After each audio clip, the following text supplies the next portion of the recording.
Bonjour YouTube, bienvenue dans une nouvelle vidéo du Café Normand. Aujourd'hui nous n'avons pas de questions d'actualité au gouvernement, donc on se recycle comme on peut. Donc on va parler d'actualité politique, on va parler de petites informations, de petites digressions politiques. Et pour ce stream, je suis accompagné en vocal de Gouvernator qui a quelques sujets qu'il voulait nous partager avec nous aujourd'hui. Donc ça va être un stream qui va être un peu sans vraiment ordre du jour. On va passer d'un sujet à l'autre, voilà, on est en mode discussion, on est en mode on raconte un peu nos vies, et voilà, ça permet d'avoir une VOD, de vous apporter un peu de pédagogie sur des éléments qui sont parfois proches, parfois lointains, mais néanmoins qui pourraient vous intéresser. Et on va commencer cette VOD avec Gouvernator qui voulait nous parler d'un petit point intéressant concernant la géographie états-unienne. Alors, je vous promets que je vais trouver le bon bouton pour le stream. On va se mettre comme ça. On est bien là comme ça, voilà. Écoute, Gouvernator, tu avais un sujet sur lequel nous parler pour les États-Unis. Nous sommes tout oui. Alors, ce qu'il faut savoir, c'est que donc, l'élection présidentielle américaine, c'est une élection indirecte avec des grands électeurs.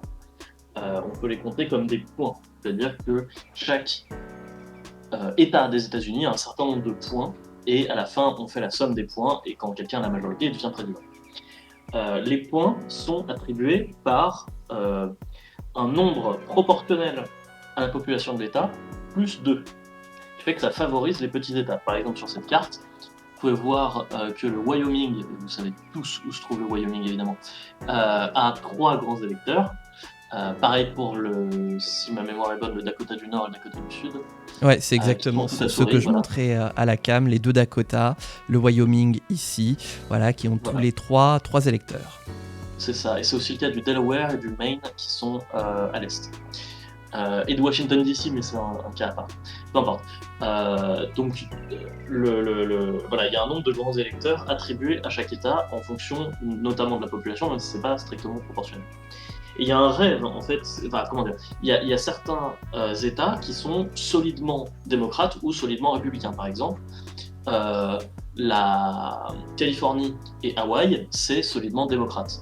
La grande partie du nord de la côte Est, pareil, c'est solidement démocrate. New York, c'est carrément démocrate, etc. Bravo, t'arrives à suivre avec tes souris. Eh ouais. À l'inverse, le Texas, l'Alaska et récemment, mais ça n'a pas toujours été le cas, la Floride, sont solidement républicains. Bravo pour le club. Et d'ailleurs, c'est intéressant, on pourrait en parler, puisque Vox, qui est un média notamment sur YouTube, fait des vidéos donc, sur ce genre de choses. Ils ont expliqué comment est-ce que la Floride est devenue un bastion républicain, alors qu'en l'an 2000, c'était vraiment un swing state, c'est-à-dire que c'était dur, enfin, il pouvait changer d'une élection à l'autre. Bref. Et oui, effectivement, le Wyoming, c'est complètement républicain.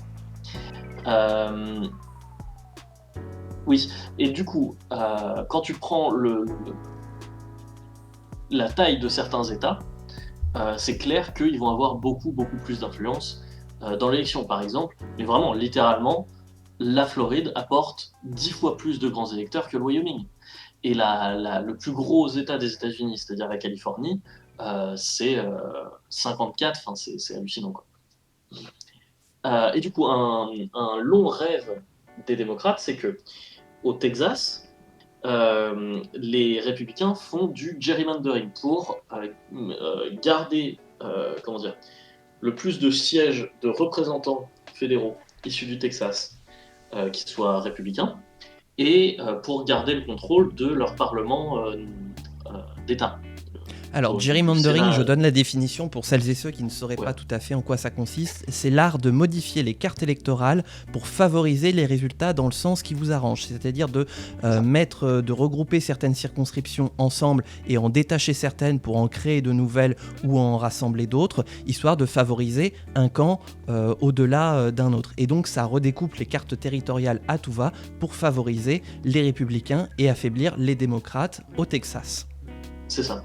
Et pour le coup, aux États-Unis, c'est pratiqué énormément, surtout par les républicains, mais pas que, et dans plein d'États.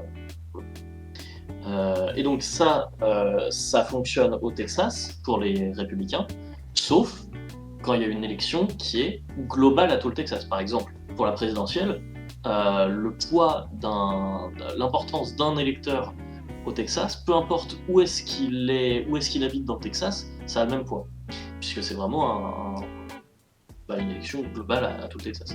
Et oui, ça vient d'un mec qui s'appelait Jerry. Ça vient d'un mec qui Le gars Jerry. s'appelait vraiment Jerry, nom de famille Mandering? Non, Jerry c'était son nom de famille, et il avait fait un district qui ressemblait à une salamandre, du coup Jerry Mander. Ah, comme ça on a l'étymologie en prime. Divertissant et instructif. Hein.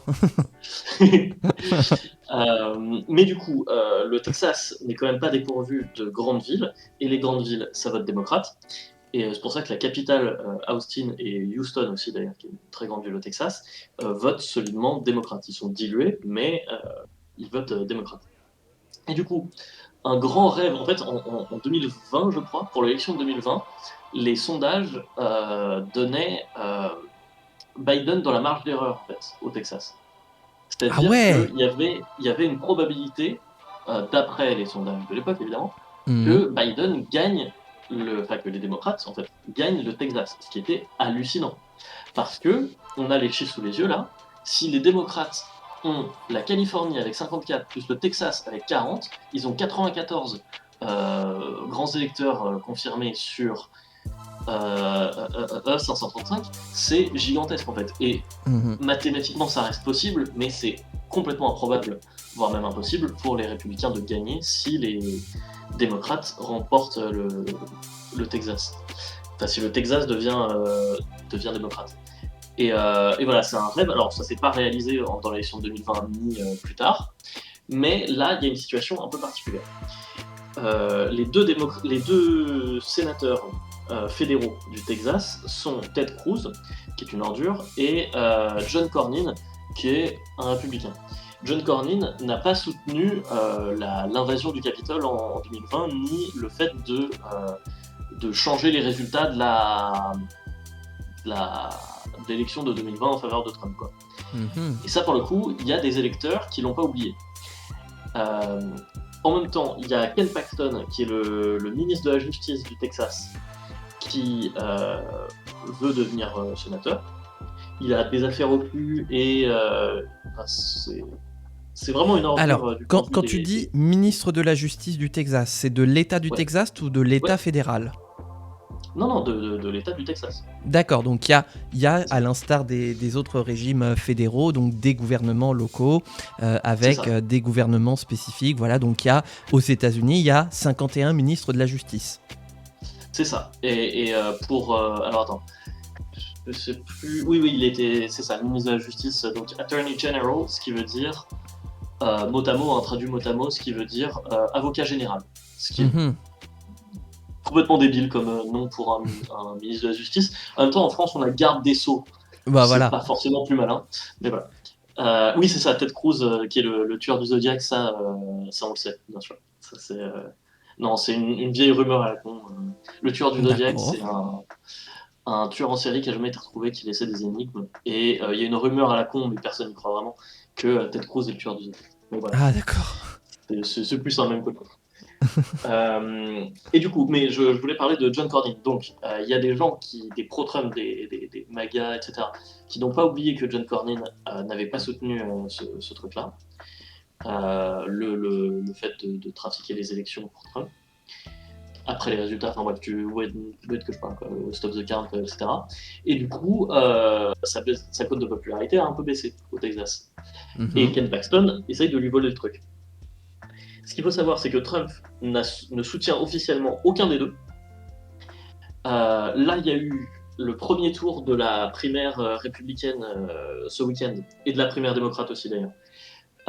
Et les deux sont à un peu plus de 40%, donc Cornyn et Paxton. Et du coup, il va y avoir un second tour. Et Cornyn est dans la merde financièrement parce qu'ils ont déjà dépensé plus de 100 millions de dollars de pub électorale pour lui, juste pour la primaire.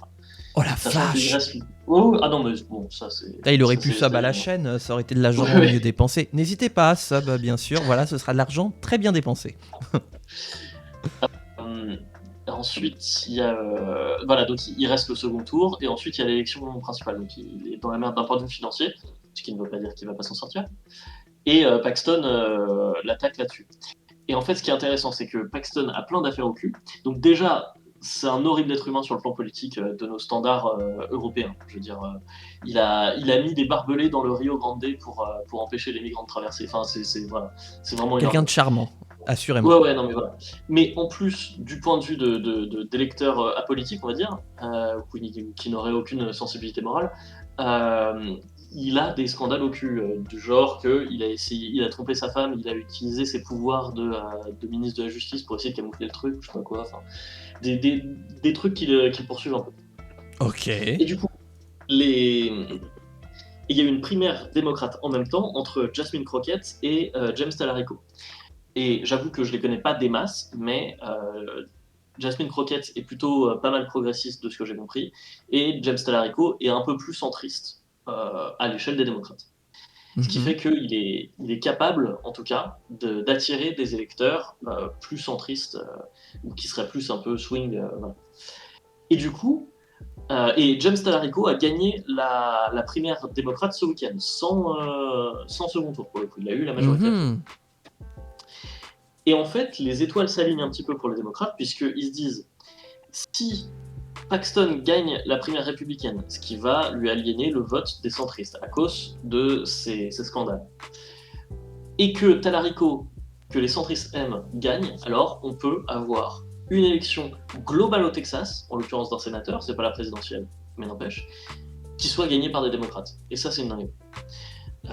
Et donc voilà, on s'approche, c'est absolument pas dans la poche, parce que pour ça, il faudrait que Cornyn perde la primaire, et ensuite que Talarico gagne à l'élection principale, et ni l'un ni l'autre n'est dans la poche.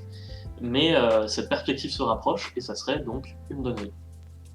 Oui, effectivement, on comprend l'idée des démocrates, voilà, d'envoyer un signal politique très fort alors que les midterms se rapprochent, de dire voilà, on pourrait pour une fois, depuis très longtemps, faire basculer le Texas à nouveau dans le camp démocrate, puisque fut un temps, on en avait parlé, où le Parti démocrate était le parti conservateur réactionnaire des États-Unis, c'était un État qui votait démocrate avant, mais ça c'était le cas il y a 80 ans maintenant, quelque chose comme ça. Et puis honnêtement, c'était pas le même parti démocrate. Il y a une continuité entre les deux, évidemment, mais d'un point de vue des positions politiques, d'un point de vue des valeurs, ça n'avait absolument rien à voir. Comme tu disais, c'était le parti des conservateurs, donc c'était le parti des racistes, des ségrégationnistes. Voilà, c'est pour ça qu'ils votaient démocrate. Et quand Johnson, entre autres, a fait en sorte que le parti démocrate soit plus progressiste, ils ont arrêté de voter démocrate comme tout le reste du Sud. Mais oui, on va voir ce que ça va donner. Voilà donc, pour cette parenthèse. Affaire à suivre, effectivement, sur cette histoire d'élection. Est-ce que tu as les dates des élections, qu'on puisse regarder ça de plus près ? Alors, le second tour de la primaire, je ne l'ai pas. Par contre, la date de l'élection principale, c'est simple, c'est les midterms, donc c'est début décembre, début novembre. Ah, d'accord. C'est comme l'élection présidentielle. Je vais arriver à placer mes mots. C'est le même jour, en fait, tous les 2 ans, que ce soit les midterms ou les élections présidentielles. Donc c'est le premier mardi de la première, enfin c'est le mardi dans la première semaine complète de novembre. C'est débile, mais voilà. Et puis évidemment, pourquoi avoir des élections un jour où tout le monde peut y aller comme le dimanche ?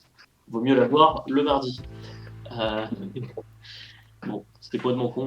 J'avais eu un cours de civilisation américaine là-dessus qui expliquait pourquoi c'était le mardi plutôt qu'un autre jour. Le problème, c'est que j'ai fait ce cours-là il y a 10 ans et que donc maintenant j'ai oublié. Voilà. C'est une histoire je crois, de marché, qu'il faut aller faire le marché le dimanche et ensuite le lundi, tu as le temps de voyager et le mardi de voter. Je crois que c'est un bail comme ça. Mais bon, voilà, ça fait 200 ans, quoi. C'est ça, voilà. Et le truc le plus con, c'est qu'ils l'ont marqué dans leur putain de constitution, quoi. Ça devait être ce jour-là. C'est ridicule. Tu ne fais pas un truc comme ça dans la constitution. Ce qui implique par ailleurs que tu ne peux pas faire alors des élections partielles, tu peux, dans une seule circonscription, tu peux. Mais comment dire, si le président meurt, par exemple, tu es obligé de trouver un remplaçant jusqu'à la fin du mandat, parce que tu ne peux pas faire d'élection inopinée. Oui, voilà. Contrairement à nous en France, où on a un intérim jusqu'à ce que les élections soient organisées, et puis après, hop, voilà, le président du Sénat retourne à son Sénat. Tout à fait. Mais ouais, on voit un petit peu j'allais dire le pour et le contre. À vous de vous faire votre avis finalement sur cette question-là. Oui, c'est exactement ça, Oui, Pierre Atata. C'est le vice-président qui devient Alors, président par intérim non, jusqu'aux nouvelles élections. qui devient président tout court. Et parce qu'il y a une notion de président par intérim, c'est méga compliqué. Il faut savoir que quand j'étais en deuxième année d'école, en dire plus, d'école supérieure, pas le bac quoi, j'ai fait un exposé sur la ligne de succession présidentielle aux États-Unis. Donc tu vois que j'aimais déjà faire des exposés sur des trucs constitutionnels dont l'explication te remplit la bouche et enfin juste le nom quoi. Et voilà, ça m'amusait. Et oui. Alors, ce qu'il faut savoir, c'est que dans la Constitution, évidemment, il prévoit le rôle de vice-président, et par définition, le vice-président devient président quand le président n'est plus là. Ça, pour le coup, c'est par définition, quoi. Ensuite, il y a le 25e amendement, toujours dans la Constitution, qui a ajouté un truc, c'est-à-dire que le président peut déléguer ses pouvoirs au vice-président, donc par intérim, pour le coup. Pendant une période donnée. C'est arrivé quand George W. Bush a fait une opération sous anesthésie. Il a donné à Dick Cheney les clés du pouvoir officiellement, du coup, mais par intérim pendant peut-être une journée, je crois. Et je crois qu'il l'a fait 2 fois et Reagan l'avait fait aussi une fois. Mais bon, peu importe, c'est vraiment du détail, ça, pour le coup. Et donc, mais par contre, quand le président meurt ou démissionne ou se fait destituer, est empêché de manière permanente d'être président, le vice-président devient président. Point. C'est le vrai président. Il compte à 100%.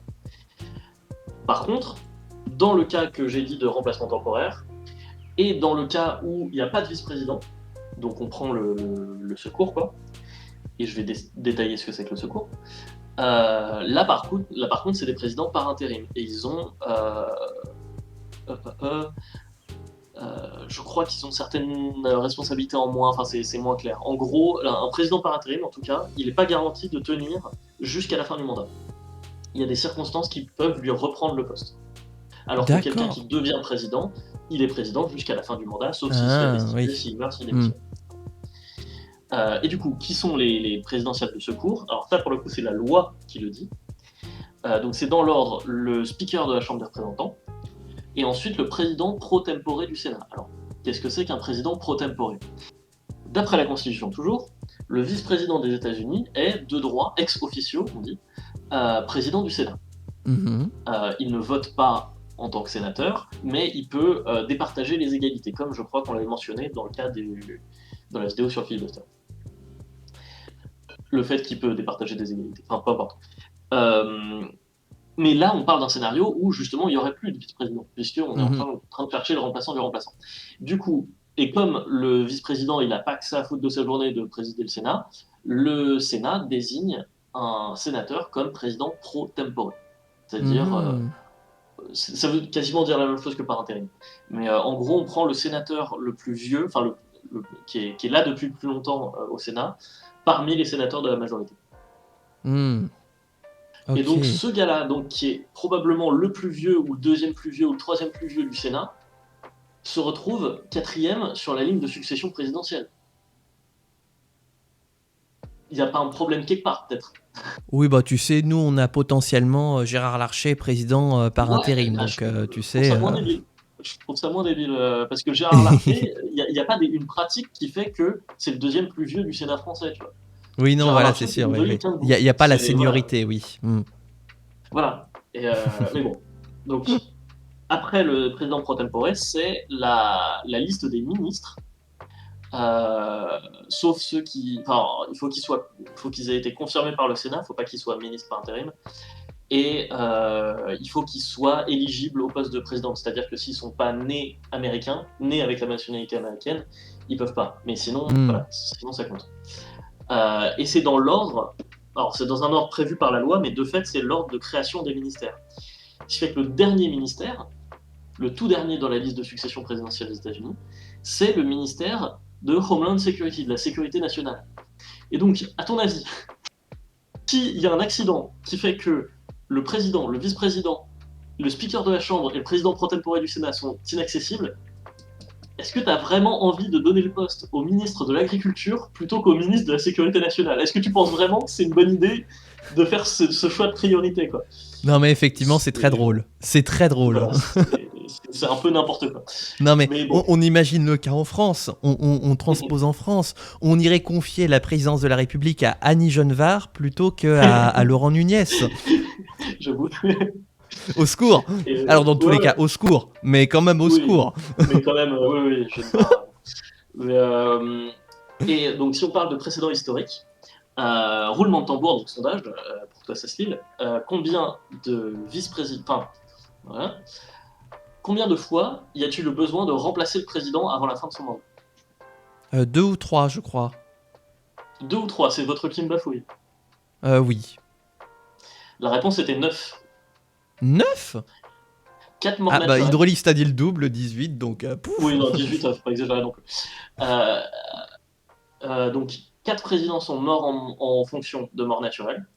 4 présidents ont été assassinés en fonction. Et le dernier, Euh, c'est quoi les bails? À chaque fois je sais, à chaque fois tu me le dis, à chaque fois j'oublie. président. Mais non, moi je parle juste du président hydrauliste. Parce que oui, j'y viendrai plus tard, hydrauliste, mais même si tu comptes le remplacement du vice-président, ça fait pas 18. Mais finissons le sondage. Donc, il y a 9 présidents qui n'ont pas fini leur mandat, 4 de mort naturelle, 4 de mort pas naturelle, donc d'assassinat, et un.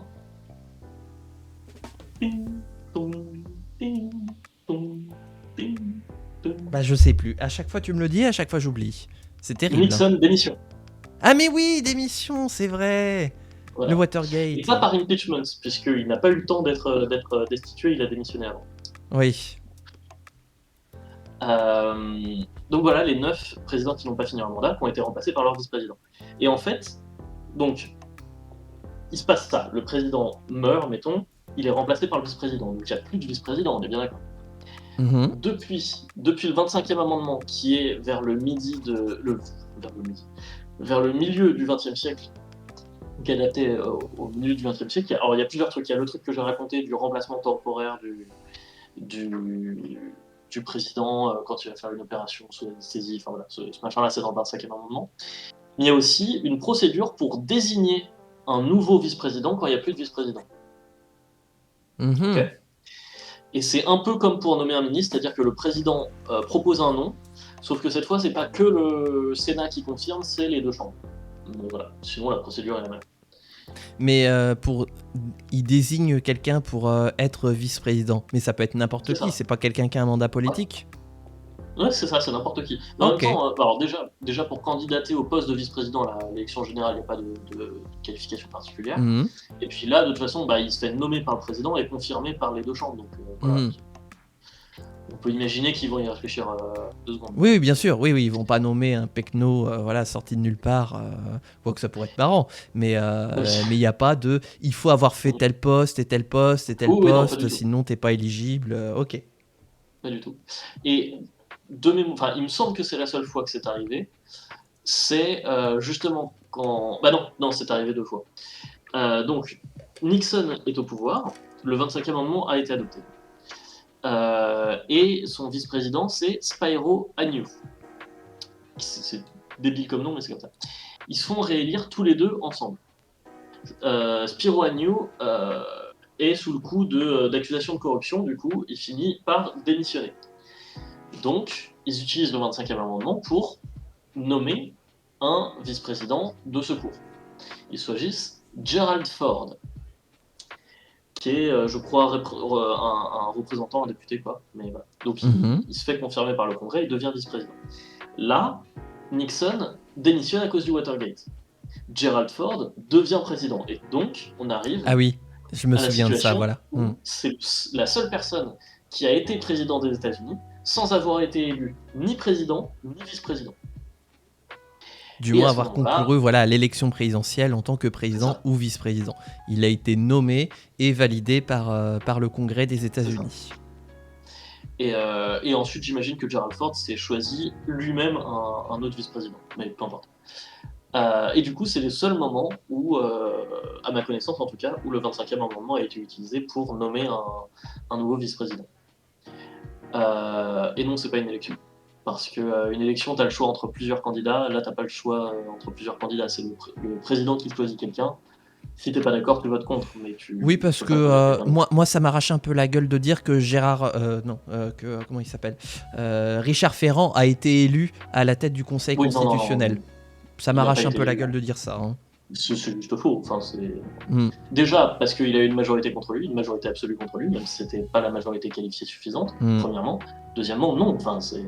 Déjà, on pourrait argumenter sur le fait qu'un référendum tout court n'est pas une élection, parce que tu n'élis pas quelqu'un, mais quand bien même, là pour le coup, si t'as pas le choix entre plusieurs personnes, c'est pas une élection. mm, mm. Mais bon. Euh, Voilà, les précédents historiques donc, de la succession présidentielle des États-Unis. Et du coup, il n'y a jamais eu de speaker, de président pro tempore ou de ministre qui soit devenu président par intérim. C'est prévu dans la loi, mais ça n'a jamais arrivé. Mm. Mais j'ai envie de dire, encore une fois, pour faire le parallèle, c'est comme pour nous en France où il y a la suite logique des personnages de l'État aussi en fonction de s'il arrive quelque chose. Voilà, que si Alors non, jamais. Bah tu confonds si. avec l'ordre de préséance, qui est juste Ah bon. honorifique.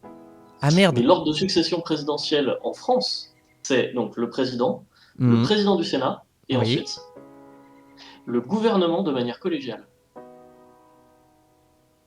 Ah oui, c'est vrai, c'est vrai. Oui, effectivement, bah, j'ai confondu, oui, avec l'ordre de préséance. Oui, effectivement. Ouais. L'ordre de préséance qui du coup ne correspond absolument à rien. Mais Oui, oui. Bah, qui est juste honorifique, quoi. Voilà. oui, voilà. Mm. Et c'est, je trouve que ça fait vraiment ancien régime, quoi. Oui, oui, bah ça. Bah, je pense qu'il y aura encore des tas et des tas de choses à dire là-dessus, sur tout ce qu'on a finalement conservé comme euh,